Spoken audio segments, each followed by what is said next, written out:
ভাই আমার, এরপর আল্লাহ পাক বলছেন নবীজি কেন কোরআন নাযিল করেছি শোনো। ইয়াসিন সূরা 6 নম্বর আয়াতের মধ্যে আল্লাহ পাক বলেন নবীজি আমি কেন কোরআন নাযিল করেছি শোনো। লিতুনজিরা কওমান মা উনজিরা আবাউহুম ফাহুম গাফিলুন। আল্লাহু আকবার, নারায়ে তাকবীর। না, আমাদের বগুড়ার স্লোগান এরকম নয়। বগুড়ার পাবনা ভাই ভাই একসাথে স্লোগান যাই, ঠিক না? নারায়ে তাকবীর। শয়তানের দুই গালে, শয়তানের দুই গালে, শয়তানের দুই গালে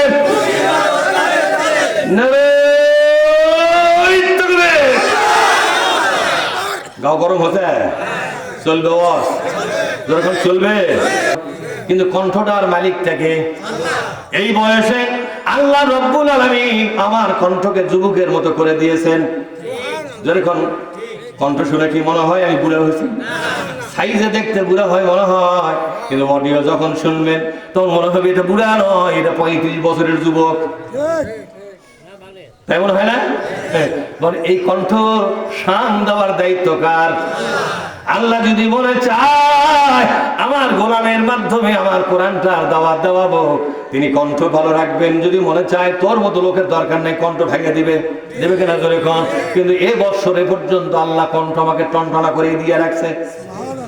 যতগুলো মাহফিল করলাম রে বন্ধু, এখনো কণ্ঠ ভাঙে। কয়েকদিন আগে যে কালোগ্রাম, সেখান থেকে নন্দনপুর করে 2 দিনে 1 লাখ করে বাড়ি চলে গেছে। আবার আসলাম, আবার যে কবে আসা লাগে। তবে আপনাদের দাওয়াত থাকলে বাগাবাড়ি বাগাবাড়ি ফাজেল মাদ্রাসা আছে না? বাগাবাড়ি ফাজেল মাদ্রাসা, বাগাবাড়ি স্ট্যান্ডের সাথে, ওখানে আমি 10 তারিখে আসতেছি। কয় তারিখ? আমাদের সবার দাওয়াত, কিন্তু আমি কিচ্ছু খিলা পারবো না ভাই, শুধু কোরআন ছাড়া। কি ছাড়া? যদি সম্ভব হয় যাবেন, গাড়ি করে যায়, অসুবিধা আবার আসবেন, বলেন ইনশাআল্লাহ। বলেন ভাইরা আমার, সেই জন্য আপনাদের সামনে আল্লাহ পাক বললেন ও বন্ধু আমি কোরআন কেন নাযিল করেছি? লিতুনজিরা, এই কোরআন দিয়ে সতর্ক করে দাও, সাবধান করে দাও। কাকে সাবধান করবে? কোরআনের বাইরে যারা চলবে, কোরআনের বাইরে যারা চলবে তাদেরকে সাবধান করে দাও। বলেন তো সুদের মধ্যে যারা আছে তারা কোরআনের ভিতরে না বাইরে? কথা বলেন। এইবার কিন্তু আমি প্রশ্ন উত্তর নেব, আপনাদের কাছ থেকে মন খারাপ করবেন নাকি? যৌতুক নিয়ে বিয়ে করলো যারা, তারা কোরআনের ভিতরে না বাইরে? জমির আইল ঠেলে যারা, তারা কোরআনের ভিতরে না বাইরে? বাইরে। হ্যাঁ, মেম্বার হয়ে যারা ঘুষ খায়, দুর্নীতি করে, এরা কোরআনের ভিতরে না বাইরে? দেশ চালায় যারা কোরআন ছাড়া, এরা কোরআনের ভিতরে না বাইরে? আদালত চলে কোরআন বাদ দিয়া, মানুষের আইন যে আদালত চলে কোরআনকে বাদ দিয়া, ওই লোকগুলা কোরআনের ভিতরে না বাইরে? এইভাবে করে কোরআনের বাইরে যারা আছে রে নবী, তুমি তাদেরকে ডেকে ডেকে সতর্ক করে দাও, সাবধান করে দাও। আর বাইরে থাকা যাবে না, এখন ভেতরে ঢোকা লাগবে। আর একটু চলবে।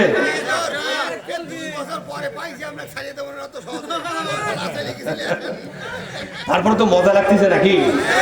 কোরআন তার পাখা মেলেছে, কোরআন তার পাখা মেলেছে রে, কোরআন তার পাখা মেলে দিয়েছে। ভাইরা আমার, আমার দৃষ্টিকে আমার নামে একটা ভিন্ন পরিচয় আছে। মরা যুক্তিবাদী যদি ডাকো, শুধু কোরআন থেকে আলোচনা করবে, ও বেচারা অন্য কোনো জায়গা থেকে আলোচনা করেন না। কোরআন এবং কোরআনের সাথে আনুষঙ্গিক কথাগুলো বলে উনি চলে যান। ভাই আমার, আল্লাহ পাক বলছেন তুমি সতর্ক করো যারা কোরআনের বাইরে আছে তাদেরকে। বলেন তো বেনামাজি যারা নামাজ পড়ে না, দিনে 5 বার করে আযান হয়, ফজর নামাজ আযান হয়, আসসালাতু খায়রুম মিনান নাওম, হয় কিনা জোরে কর। আল্লাহর পক্ষ থেকে জানানো হয় তোমরা যারা ঘুমিয়ে আছো, এতক্ষণ ঘুমটা তোমাদের জন্য নিয়ামত ছিল, এখন কিন্তু ঘুমটা নিয়ামত নয়। এখন যদি ঘুমাও, এই ঘুমটা তোমার জন্য অভিশাপ হয়ে যাবে। কি হয়ে যাবে? আল্লাহ পাক বলছেন এখন ঘুমান নয়, ঘুম ছিল তোমার জন্য আল্লাহর নিয়ামত। আল্লাহ ওয়াজআলনা নাওমাকুম সুবাতা, ঘুম হলো তোমাদের জন্য আল্লাহর পক্ষ থেকে নিয়ামত। জোরে বলুন সুবহানাল্লাহ। সারাদিন ক্লান্ত শ্রান্ত পরিশ্রান্ত দেহ একটু ঘুম পেলেই আবার তরুতাজা হয়ে যায়। জোরে কোন ঠিক লাগবে? ঠিক। ভাই আমার, শুকনা মাটি শুকনা মাটি পানি পেলে যেমন পুনর্জীবন লাভ করে, শুকনা মাটি বৃষ্টির পানি বা মেশিনের পানি বা নদীর পানি, সেচার পানি, যে কোনো পানি ফেলে যেমন সজীব হয়ে যায়, নতুন করে তৈরি হয়ে যায় ফসল দেওয়ার জন্য, ঠিক তেমনি একটা পরিশ্রান্ত ঘর্মাক্ত একটা মানুষ সারাদিন কঠোর পরিশ্রম করেছেন, তিনি যদি 4-5 ঘন্টা ঘুমিয়ে যান, 4-5 ঘন্টা ঘুমাবার পর পরের দিন নতুন করে সজীব হয়ে যায়। এই জন্য আল্লাহ পাক বলছেন, আমার নিয়ামত হলো তোমাদের জন্য ঘুম। ওয়াজআলনা বলেন ওয়াজআলনা নাওমাকুম সুবাতা, ঘুম আমি তোমাদের জন্য নিয়ামত করে দিলাম রে বান্দা, ঘুমাবে, নতুন করে দেহটা পরিপুষ্ট হবে। বিজ্ঞানীরা বলছে ঘুমের মাধ্যমে অনেকগুলো দেহের টিস্যু এবং সেল এগুলো পুনর্জীবন লাভ করে। সুবহানাল্লাহ বলবেন না? সারাদিন কঠোর পরিশ্রম করলে বিভিন্ন সেল ওয়ালের চতুর্দিক দিয়ে কিছু বাজে ফ্লুইড তৈরি হয়ে যায়। আমার কথা বোঝেননি? কিছু কিছু সেল মৃত্যু পর্যায়ে চলে যায় পরিশ্রমের কারণে। কিছু কিছু সেল মানে কোষ, আর টিস্যু মানে কলা, কিছু কোষ কলা মৃত্যুর পর্যায়ে যায়, তারা একটু ঘুমের জন্য আবেদন করে।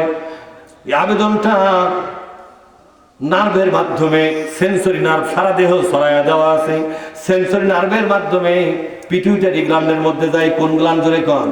মানুষ যেখানে সেজদা করে, এই সেজদার যে হাড়টা আছে, এই হাড়ের উপরে একটা মাস্টার গ্ল্যান্ড আছে, ওটাকে পিটুইটারি গ্ল্যান্ড বলা হয়। কি গ্ল্যান্ড জোরে কোন? এই যে মাস্টার পিটুইটারি গ্ল্যান্ড, একে বলা হয় কমান্ডিং অফিসার। কি অফিসার? আমি সহজ করে বলছি বিজ্ঞানের কথাটা।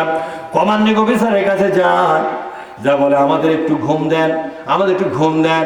এই কমান্ডিং অফিসার মানুষের মস্তিষ্কের মধ্যে একটা প্রেসার সৃষ্টি করে, ঘুমের আবেশ তৈরি করে, ঘুমের চাহিদা দেয়।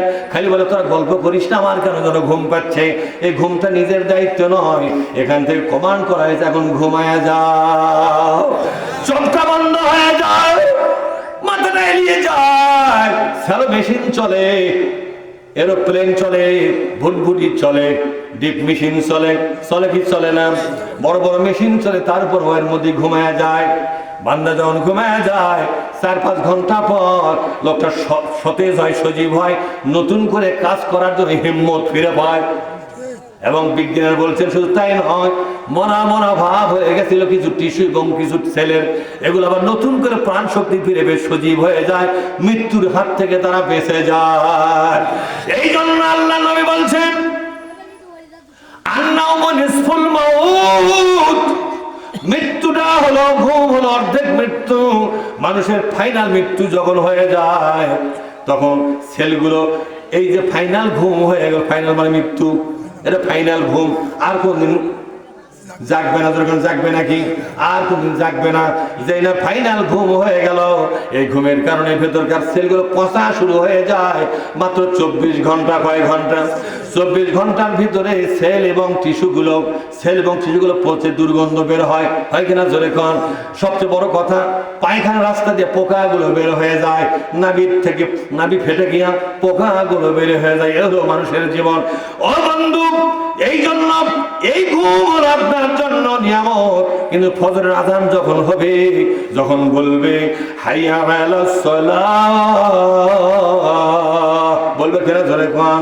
হাইয়া আলাস সালাহ মানে তোমরা যারা ঘুমিয়ে গেছিলে, ঘুমের মধ্যে যে কোনো ইমানদার লোক আছে রে, ইমানদার লোকের জন্য আমি আল্লাহর পক্ষ থেকে তোমাকে দাওয়াত দেওয়া হচ্ছে। দাওয়াতটা কার? যেরকম দাওয়াতটা কার? কণ্ঠটা মুয়াজ্জিনের, কিন্তু দাওয়াতটা কার? কণ্ঠটা কিন্তু কার? মুয়াজ্জিনের, কিন্তু কথাটা কার? হাইয়া মানে আসো আসো, come here, hello hello, come here. ও বন্ধু আসো আসো, হাইয়া মানে আসো আসো, কাম হিয়ার। তোমরা যারা ইমানদার কিনা, মুসলমান কিনা, আমাকে সেজদা দিয়া প্রমাণ দিয়া যাও তোমরা নামাজ বিশ্বাস করো। নামাজ কি বিশ্বাস করেন আপনারা?